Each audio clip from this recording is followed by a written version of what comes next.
Alrighty, guys, welcome back to the Left of Str8 Show interviews, the premier podcast that shares the stories of our amazing LGBTQ community and, of course, fantastic straight allies, all from entertainment, foodies, books, music, and advocacy. I'm your host, as always, Scott Fullerton, and let's start talking. Welcome back, guys. Today I have a very special guest joining us in studio today. Ren Q Dawe is here. Ren's a trans activist, comedian, writer, and educator who's been performing stand-up all over the country, from comedy festivals from Portland to New York. Ren's unique comedy style has been blending both humor and activism and has made them a rising star in the world of LGBTQ plus comedy.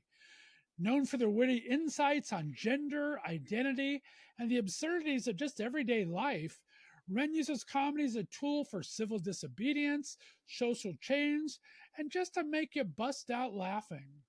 We're excited to dive into their career, their journey as a trans comedian, and the causes they're passionate about. But first, take a look. My name is Ren, and I am trans, right? Which means, I was like born a woman, right? And now we're a self-made man with the Dr. Bills to prove it, fam. Okay, well that was like a $14,000 joke. That's great, amazing, fantastic. Like per nipple, my God. What it actually means is that people like to ask me if I have a penis, like all the time, right? Which is fabulous. And I always assure people I do indeed have a penis. In fact, I have like 9, right? So we got one for every day of the week. We got a couple spares, That's right, my dicks may be store-bought, but they do work just as well, okay? That's right. You can think of me as a very sexually active Mr. Potato Head, right? Go gadget type, Do we have any trans people in the audience tonight?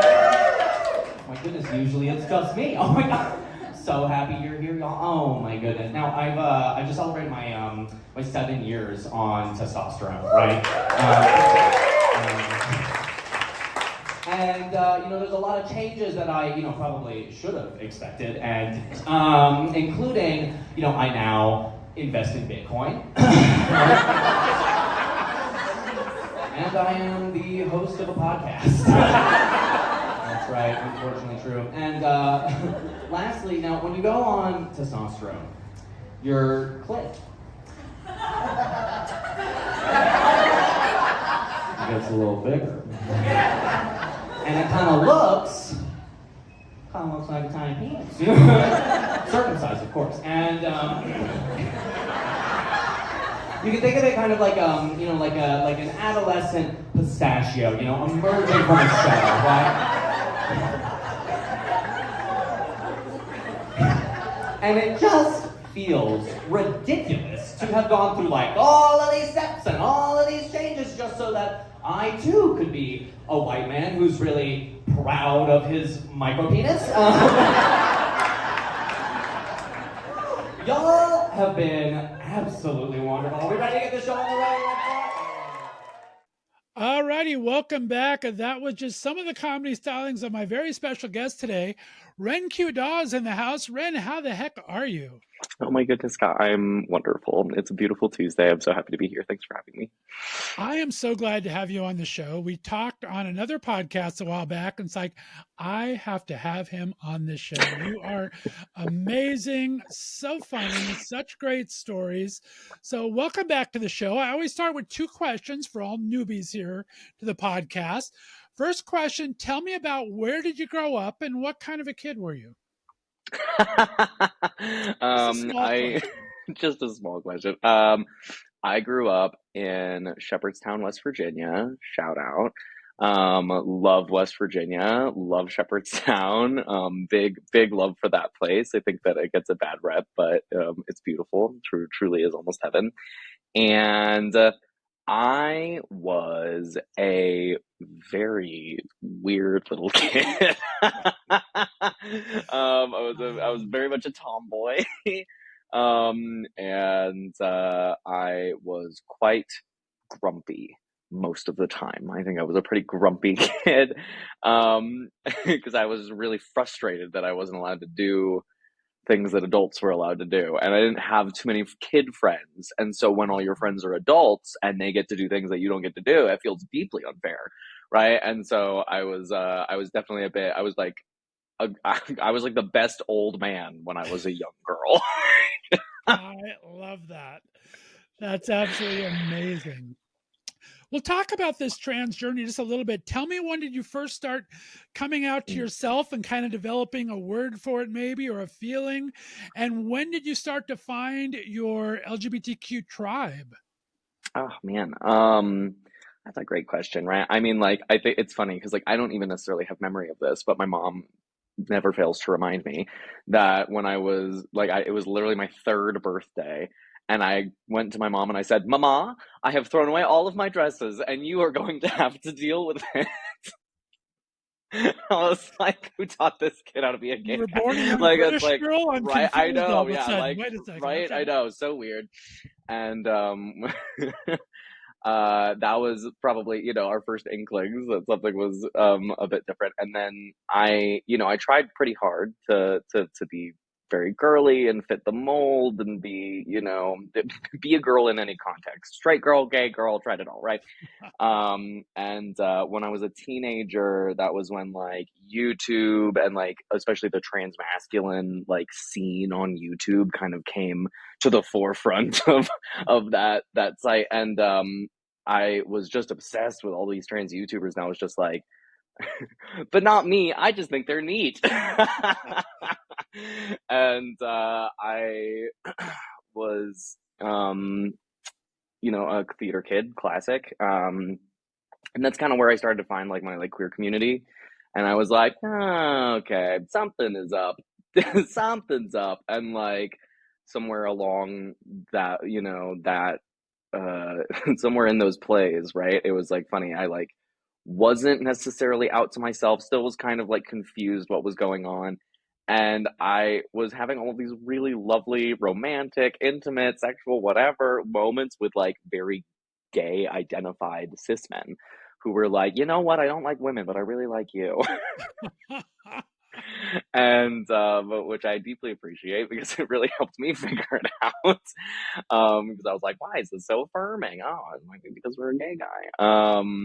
And yeah, so I came out officially in 2016, I believe. It was like right at I remember like it was like Trump was like happening, and I was like, all right, here we go. Like rough timing, but here we are. And I've been on testosterone for 7 years now, and I just celebrated my 6 years post-op of top surgery. So um, Amazing. yeah, that's kind of the abridged roller coaster that we There had, I you suppose. go. Congratulations for that. And talk about, where did this self-proclaimed grumpy girl start to find her sense of humor? Did mom and dad show videos or something? Were you watching comedy shows? Where did this sense of humor start to develop itself? Self-proclaimed grumpy girl is actually my new Instagram handle. I That's a great question. I grew up with comedy, right? But it was like Whose Line was on all the time, like in the house all the time. It was like a go-to every night. You know what I mean? Like families put on Jeopardy, we put on Whose Line Is It Anyway, right? And um, just was so deeply in love with like Colin Mockery and like how silly he was, and then for him to like kind of go on later in life to be like, I have a trans child and I'm like a great parent. I'm just like, could you get any better? Which is amazing. So kind of grew up with that piece of the comedy world in my life, and then also a lot of like Mash, a lot of Alan Alda in my sphere. We had Mash on all the time, and I just once again I was so enamored. I was so like obsessed with like just their kind of witty quickness, and even though it's like written for TV, I still thought in my kid brain I was like, they're so brilliant. For thinking of that on the spot. And I was like, I want to do that.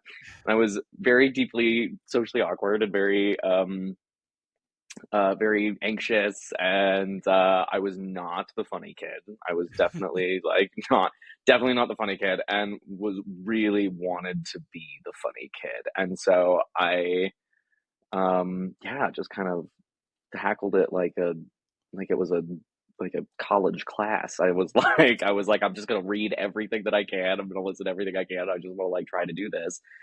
Um, because yeah, and this was right after I like got into comedy right after Dave Chappelle released a special in I believe 2017, 2018. Mm. And I was a big Chappelle fan. I think he was a brilliant writer, and I was so deeply disappointed because I was like, my life is a joke, and you can't come up with a single real funny thing. And so just in that disappointment, I was like, well, I'm going to go to an open mic and I'm just going to try. And like, you know, how like arrogant to be like, I can write a better joke than Dave Chappelle, but like, you know, fortunately, there are plenty of trans jokes that are good and out there and written by other people. And I'm glad to hopefully be one of them. So here we are. I think that is amazing. Comedy is such a weird thing. I am not a funny person, but I'm a funny reactor. I can play off somebody else, right? I can't think That's of the good. funny, but I can react to the funny and I could be funnier Mm, back. So hmm. it's very hard to kind of get that rhythm down and to see where did you start just how would you start describing your voice when you started your comedic journey? What would you call your voice? Was it total activism? Was it all about were you finding different things? Tell me about your arc, so to speak. Man, that's great, and I love how like self-aware you are to be like, I'm a great reactor, you know? Like I think that that's such like a skill to know, right? Gosh, I guess that's a good question. When did you kind of like find your, you know, your character on stage, right? I think that I fell into it pretty early because I didn't have I'm not exactly sure how to explain it. Like I'm very much a physical person. I'm very much a gesticulator. I like am just kind of gonna I don't know. I'm a bit of like a god. What is my best friend Cara Leone, who's another wonderful comedian that you should explore. She's like you're like a chihuahua that got like you know that swallowed a vibrator, and I'm just like that's right. So it's I feel like that's the energy that I'm bringing on stage, and I think that I truly missed you know a calling of being like a 1950s like radio announcer. Like that's like very much like that. I love that almost kind of style of like campy hosting, that kind of like big almost like brass band energy, you know. I think it's really fun, and then I think that it's really fun to play on that as a gendered thing because we think of kind of this like old and we say it all the time in politics, right, where it's like, oh, what happened to this old kind of school men, blah blah blah, men used to know how to blah blah blah, they were so tough and they knew how to dress and they were Right, so, but there was also this like kind of very feminine element to this like 1950s kind of you know like idealized like guy, right, right. that you know we're wearing suits and ties and they're you know just kind of showing up very like slicked back and together You and stay they're at you know home, exactly, right, that whole era, exactly, yeah. right, And so I try to bring that, I like specifically try to channel that because I think that in being trans, right, and showing that I can almost be this like old school, it's like now you know we would think of it as like you know you're passing in this way, you know, in you're passing as like not being trans because you're very butch and you're very like doodly and broy and like you're you know whatever, and that's totally cool, right? Like I'm like, and I love to be able to channel that in like my time off as well. But like at the same time, like when I'm on stage, I think that it's more powerful to channel some of those like more older school thoughts of like early masculinity, early like 20th century masculinity, because it's like showing like, oh, you think that you know like trans people can't necessarily fit into a specific kind of gendered role, or that you'd be able to tell, or that we all look the same, or that we're all kind of you know whatever, right, and like that's just not right. true. And so to be able to almost like play upon those expectations of masculinity are really fun, and I think that it adds to a physicality, a campiness, and those are all like styles that I prefer to play around in. Well, you talk about being a host. We're going to talk about your podcast in a bit because I am pretty damn jealous about this timbre you have in your voice, and I speak like the angry girl you used to speak of. So it's like, and you have this amazing radio voice that's made for podcasting. How's that experience been like getting to talk comedy with some of your closest friends like that? Is that kind of fun? Oh my gosh, I love it. And it's like I started the podcast as like a pet project to basically be like, well, I just want to have these conversations with people. And some was kind of me being like, instead of being like, hey, can I like pick your brain about this like comedy nerd thing? Would you let me do that? That's fine. I could just be like, do you want to be on the pod? And they're just like, absolutely. And then I'm like, fantastic. Okay, now let me actually ask you about this joke. And getting to I don't know. I was worried that it would be a little redundant in some ways, where I'm just kind of asking people, what does punching up mean to you? And I was expecting that to be maybe a little one note, a little flat, and everyone has really different opinions on it. And that's been so fun to explore, and it's really fun to like kind of ask people to maybe like bring a joke that they don't think is good, and we try to punch it up in the pod. And I've been having a lot of fun just getting to hang out with folks and getting to kind of like talk about comedy and getting excited about comedy with other people, and that's been really enjoyable. So like, yeah, no, absolutely love that. And thank you for saying that my voice is like radio ready. That's so sweet. My voice changed a lot throughout my life, a couple times, right? You are And radio ready, my friend. Believe me, I love it. Absolutely amazing. Back into comedy, tell me about that first gig getting on stage. I mean, it's an act of defiance, it seems at first, but tell me how the reaction to the crowd, how did that play to you? And what did that kind of set something off in your mind? Like, I kind of like this, or I might have a knack for mm, this. How did that kind of evolve? man, I had a really magical first comedy experience. In that it was an experience of extremes. So I'd been prepping a joke. I had, just about 5 minutes, right? I felt good about it. I was like, okay, five is the standard. I'll do that. And I'd written it, I'd practiced it, and I was in Atlanta at the time. I went to this smoky open mic, pub, and man, the jokes were really brutal before my set. Like like I was listening to everyone, and there was just a lot of transphobic jokes, and there was a lot of sexist jokes, and it was just like, oh man, and there was a lot of like violent kind of energy, and I was like, I'm gonna get shot in the parking lot. Like this is gonna happen. Okay. And I almost backed out of it because I was scared. And I am also a Scorpio, and I'm deeply stubborn. And I was like, we made our mind up to do this, and we're doing it. Damn it. Like we're doing it. And so I just dug my heels in and I did my set. There was a bunch of hecklers for everyone else, but everyone got very quiet when I went on stage. And they giggled, but they weren't like laughing. You know what I mean? Like they didn't quite know what to do with me. Because I come out very quickly on stage. It's like part of my act is I'm just like, hi all, my name is Ren and I am trans, and that means fill in the blank, right? Like, and I'll just kind of make jokes on that, right? And afterwards, the whole vibe of the room shifted, and I had someone go up, and I was talking a lot about like prosthetics. I was talking a lot about like sex toys and fake dicks and things like that, right? And the comic that went up after me was like, hey, I just like on stage, like he's like asking this almost as a crowd work bit. He's like, I gotta ask, like, do y'all have like a little Sears catalog of like circumcised, uncircumcised? Like, how does this work? And I was like, literally, yes. And it was so exciting to hear the jokes go from being like, ew, trans people are awful. I wish they would just die. If only I could just kill them, which is awful and not funny and sad. And then like immediately it was like I went on stage and I just saw the flip in the room immediately that like suddenly we were able to make jokes to be like, ain't that hilarious? Y'all literally got a Sears catalog. You know what I mean? Like, which is not harmful and not like mean, and just kind of coming from a sense of curiosity and like that open-heartedness, right? And I was shocked to see how deeply the room shifted so quickly. And after the show, I had people, I mean, it was my first set ever. I was like, expecting it to go terribly. And like, I had a bunch of people come up and they were like, wow, that was really fun. I really enjoyed that. Are you going to be in town? Like I would love to work with you. And, I thought it might've been a fluke, I was like, there's no way that was like good.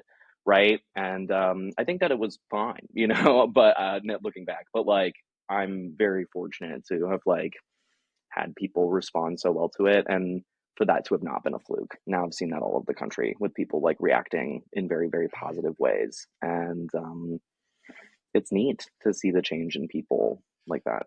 Yeah, that's one of my questions. I think that's amazing. I was going to ask if you ever had a comedy show that kind of opened into a meaningful dialogue with people, because people are genuinely curious. And when you kind of bring the audience in with you and bring them on this journey, like you seem to be able to do, then all of a sudden you're friends and they have this meaningful. Right. Do you have a place that you remember, any place specific that Mm. something really sticks out to you as far as a meaningful dialogue after a show?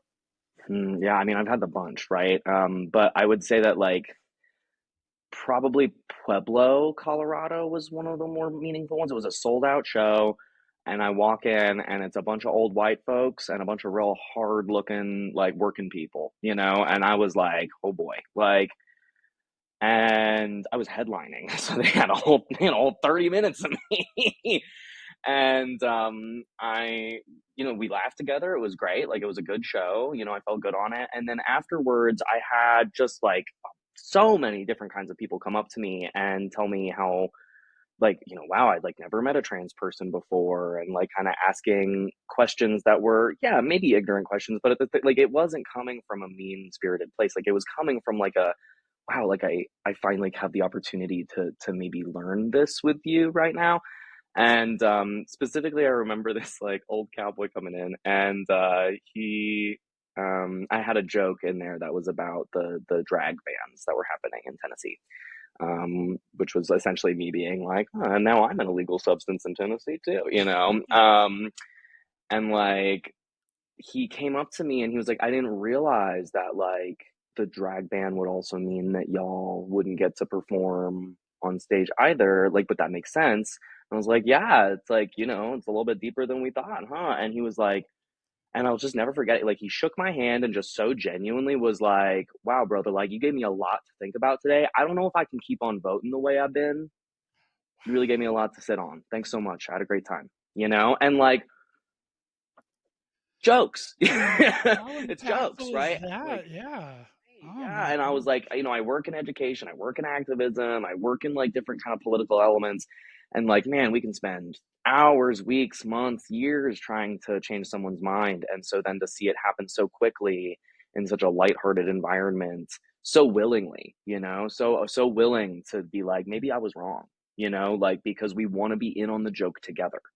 We would rather be in on the joke together than just continue like fighting one another. It's easier to laugh together than it is to kind of stick to your guns and be like, nope, I only believe this, and this is the only way I could see it.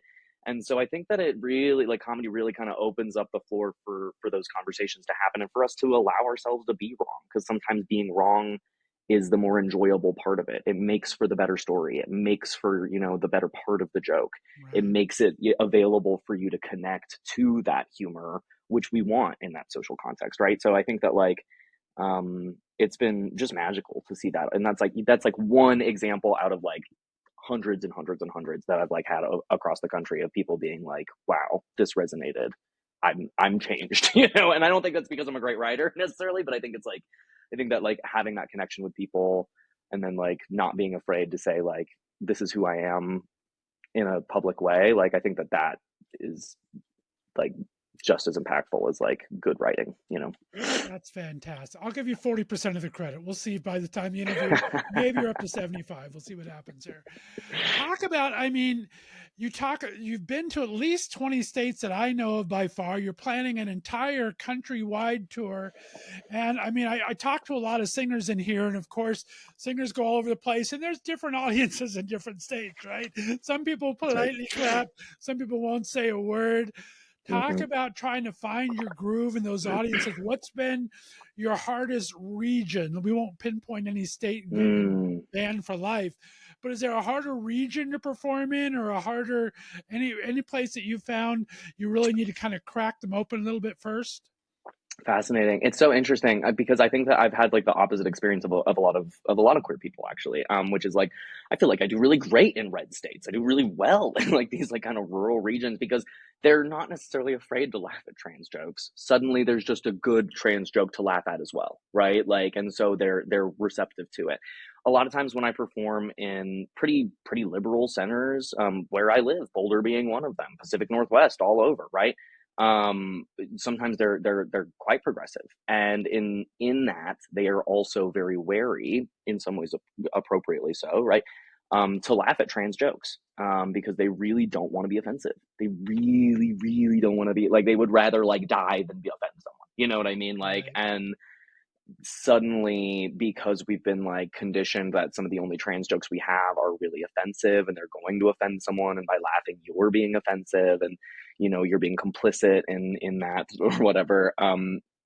We've just been so trained to be that way that suddenly we kind of forget to like ease up and have a good time and be able to be like, no, it's funny though, you know what I mean? Like it's also funny. Right. Yeah, so I would say that like it was interesting. It took me, Portland was a nut. It took me forever to crack. Love Portland. Love my comics in Portland. Love them. Yeah, and they're great, right? They're great crowds, great rooms, great comics. Really took me a long time to like nail that audience. And like now I'm like, okay, mental health, antidepressants, like that's where I can get them. Like that's the content that I can like get them on. Right. But yeah, the trans jokes were tough because I think that they just really wanted to be respectful. And I would rather have someone be rowdy than respectful. I'm a Right. comedian. I'm here to have a good time. And so it's been funny to see like, yeah, homies that wouldn't necessarily be everybody's like cup of tea, that are like in Dallas or in Louisiana and West Virginia. They know how to have a good time. They are there to have a good. They are there to laugh, right? And they do not care about offending anybody. They are there to laugh, and that's great.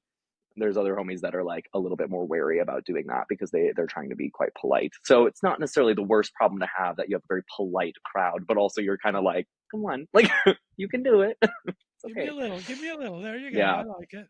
All right. Very good.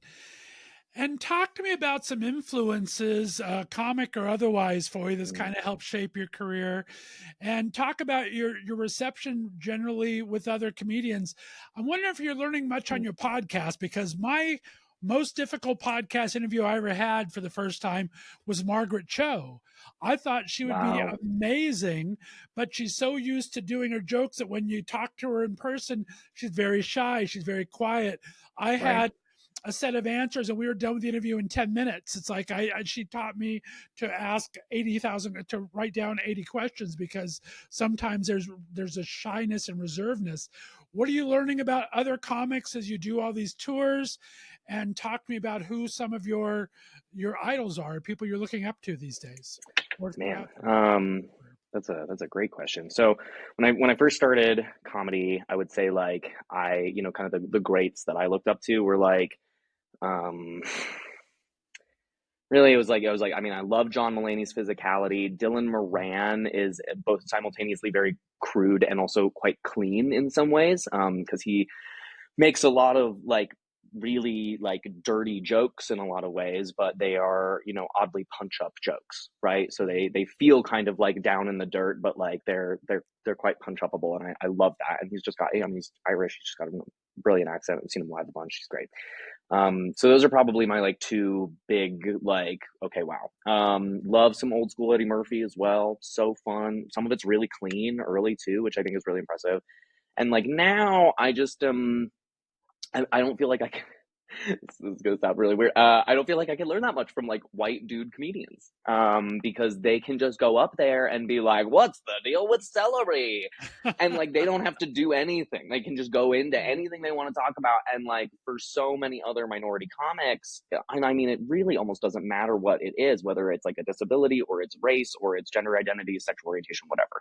If you have like anything that kind of marginalizes you kind of have to address it, especially if it is, visible. If there's like some sort of like visible characteristic about you, I feel like you're almost obligated to do that. I don't love that is like of the culture, but audiences expect it. And a lot of times are not going to be as on your team as they are with like cis het white guys that don't need to address anything about, themselves like off the bat. And so now I'm just really resonating with seeing the ways that, mainly like Black women are doing that in comedy.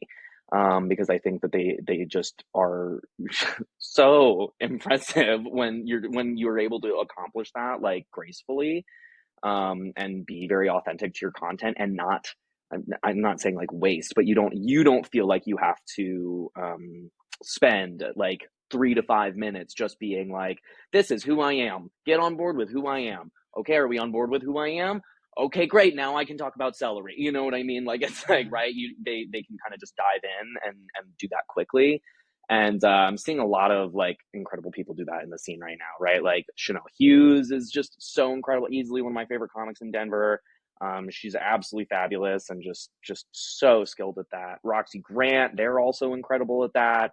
They're coming at it, you know, both with kind of right, like, you know, like fun kind of, you know, just like interracial identities, and then also as a non-binary person. Gosh, I just got to see Kiana Scott, work with Kiana Scott again. Atlanta comic, she's phenomenal. So funny, so fun to get to watch her headline a show and see how she just embraces topics that makes people so deeply uncomfortable, and she just like brings you along for the ride, and you're just with it, like you're just like riding that train with her, and like she's so good at that. Yeah, really really incredible work from those folks. And then similarly, like other trans comics, right, getting to admire their work. Juno Men, just got to work with Juno again. She's based out of Seattle. She's phenomenal. Charlie Gerard, previously in DC, now in New York. Huge fan. Love his writing. Really, really fun, impressive stuff. So like, I'd say that those are probably my tops right now. Oh, and can't forget Storm. Can't forget Storm Artiste. Absolute master of the craft for like crowd work too. Yeah. Fantastic. Great answer. I love all those people. John Mulaney, I've been a huge fan of. Nate Bargatze is my new kind of go-to favorite right now. I Fun. like the cleanness. So yeah, lots of fun for it. Talk about your writing style. I mean, Joan Rivers had little cards that she kept in a file thing. Other people will just kind of store things in a notebook. How do you, when these stories come to you, are you the kind of person that's able to remember them? Do you write things down right away? How's your style of crafting a joke come to you? That's such a good question. I ask people this all the time because I'm still trying to figure it out, right? But the some of the better comedy advice I was ever given is like, if it's funny, write it down. It doesn't matter what it is, whether you heard it, whether it's like this, you know what I mean? Like, obviously try to not steal other people's like primed jokes, but like, you know, if I'm passing by on the street and someone says they were roommates, you know what I mean? And I think it's funny, I'll write it down, right? So like, you know, just writing everything down in the stream of consciousness notes app. We got like, that's the ultimate, like, just throw it in the bin. Don't look at the bin. Don't organize. Just throw it in the bin, and just make sure that you've at least written it down. Right. And then once I've kind of done that, I'll try to journal on it. So I'll look back through my notes, and if I can actually decipher anything that I did, and I gave myself enough context to like, you know, have it be, you know, writable essentially, and it's not just like a one-liner, it's not just a funny gimmick something. I'll try to actually write it out as like a story, and I think that like in some ways quantity over quality. I just start writing and writing and writing on it, and I force myself to try to write at least like a page on a joke, even if it's just like a premise. And then it's the game of subtraction. So going through thinking, you know, okay, what are the funniest bits in here, trying to find at least like 5 to 10 funny tags from that page of, you know, whatever, and then I try to go run those at an open mic. Or if I'm feeling really confident in it, you know, doing more editing on it, and then potentially putting it into a show if I feel like it's relevant. But I definitely prefer running at mics just for the low stakes. And I try to do that, you know, like 3 to 5 times at least at a mic, just kind of running a new bit, different mics, different audiences, you know, different feedback. And I like put that in, I have like this is like the tiny book, right? And I have like my little field notes book, and I have dozens of them. And that's where I just write the sets. And that way I can also see the order of the sets, and I circle the jokes or the tags that land the best. Or, you know, might write little notes about it. And then that kind of gets filed into my actual system of cataloging jokes, which is like, once it's past like a certain level of like, okay, this is a real joke, I know it's, you know, A, B, or C content level good, right? And I tag it that way, and I write that down in, it's like, I think it's called Obsidian. It's basically like a notes app, but it allows you to use hashtags. So I can look up like, okay, what's all my A content, or what content do I know that is, I like feel really good about the sign language in that set. And if I'm doing a set with all sign, then I try to just kind of organize it by that. Or like, what's all the content I have about drugs, like hashtag drug, like what, like, and looking for kind of those connections leads to, kind of being able to recombine jokes in different ways or find mutual tags. And that's helpful. So that's, I think, kind of my current process that's working pretty well. It gives me a bit more of a streamlined like process. But yeah, I think that some of the more helpful, as much as I wish I was better at cataloging, the best advice I was ever given on like processing a joke was just like quantity. Just keep on writing tags and keep on writing them down, because like they might come back up later, and be better. That. Yeah. Don't we wish everyone knew how to edit, right? Writers get it right, comedians get it right. There's a lot of people I wish would edit much better in their daily So lives. So real. Well, I can't believe we're getting ready to run out of time already, so I want to start wrapping stuff. I want to talk about this new tour you're creating because it sounds amazing. You're getting ready to go all over the country. You've had a lot of buy-in from other comedians, from other people. Talk about this tour coming up and what your goals are for it. Oh my gosh. So I just finished like our second round of like budget draft stuff to submit yesterday. And so I'm like, it's like very present in my mind where I'm just like, and then we get an oil change on August, like it's like ridiculous. So I've never planned out something this intense. I'm so excited for it. It is all genderqueer lineup. So trans comics, non-binary comics. We got drag queens. Like, I'm really excited. It's a variety show, so it's not just comedy. We have drag, we have burlesque, we got poetry, we got storytelling, we got like live painters at a couple of the shows. Like, I'm thrilled. Like, it's so exciting. And then most of the shows are going to be at like queer bars and queer spaces. We have a couple shows that are at kind of like bigger theaters and like stadiums, which is really neat. And with mostly all trans lineups, and all of the like after we cover operations costs, so basically covering venues and performer pay, we are then donating the rest to local nonprofits in each of those places, in each of those states and cities that are actively doing the work to either provide direct community service to the LGBTQ community or are doing the advocacy work and kind of legislative work to battle anti-LGBTQ ballot initiatives at the local level.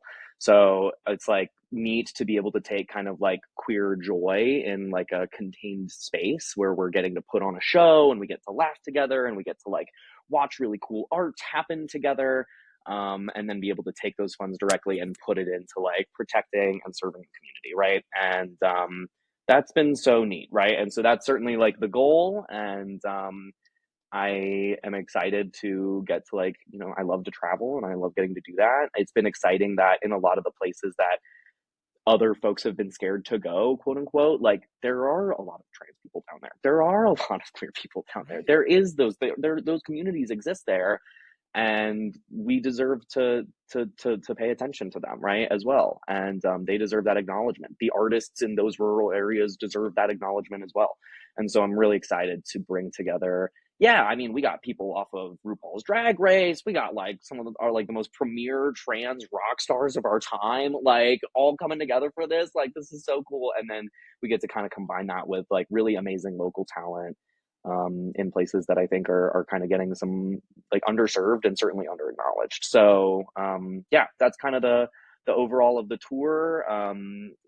We're planning on launching March of 2025, so coming up surprisingly fast.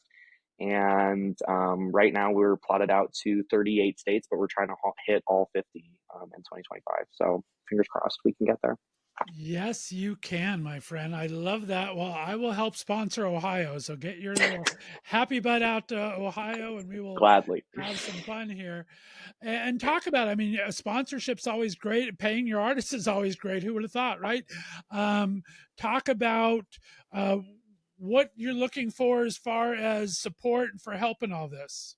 Absolutely. So if you are a venue and you want us to come to your city, contact me, right? If you were a nonprofit and you want to get involved, like we would love to, if we, can donate to you directly, that is like certainly the hope, right? And then on top of that, just being able to promote the services that you're providing the community, And then lastly, if you want to, support us as kind of a nonprofit, but, aren't necessarily that interconnected, still putting us on your mailing lists, sending this event to your community. Like we are hoping to make this a really affordable event for people to attend, and then be able to, actually use these proceeds to benefit trans artists, and then also like organizations that are benefiting the LGBTQ community as a whole. So, just kind of getting the word out is always really helpful. If you are an artist, I want to work with you. Applications are open until like literally mid-November. So there is still time to apply to like be a part of it as well. We're trying to highlight a bunch of different local acts. So would love to work with you. And this really is kind of a community like grassroots type of event. So, if you are looking to get involved and you literally just want to bring anything to the table, we love volunteers, we love venues, we love nonprofits, we love artists, right? Like, please come, please like add your amazing self to this, really cool community that, we're cultivating together. Because I think that that's the only way this is going to happen, is if we're all kind of like in it to win it together. Yeah. Well said, my friend. Ren Q, Dawe, you are amazing. Let everyone know where they can reach out for all this stuff. Give them your social media and any website they can find all this information. Yeah, absolutely. You can find me everywhere, all over Instagram, TikTok, Facebook, and then also just my website. It's all Ren Q Comedy, RENQ comedy.com, on all the things. Yeah, Scott, thank you so much for having me on. This was so fun. You're a delight. Thank you. My pleasure, my friend. We're going to have you back many times throughout as this comes together. We're going to have a special 5 questions of the Ren next week, so be sure to look for that. We appreciate you tuning in every time to Left of Str8 Show interviews. Be sure to follow Ren online and help support this amazing tour he is putting together. We'll see you next time. Have a great week, everyone. Bye-bye. Thanks for listening to the Left of Str8 Show. Be sure to subscribe on your favorite podcast distributor, and please give us a 5-star rating so more listeners can find us. You can follow us on social media, and be sure to check out our website for contests and other news and information. See you next week.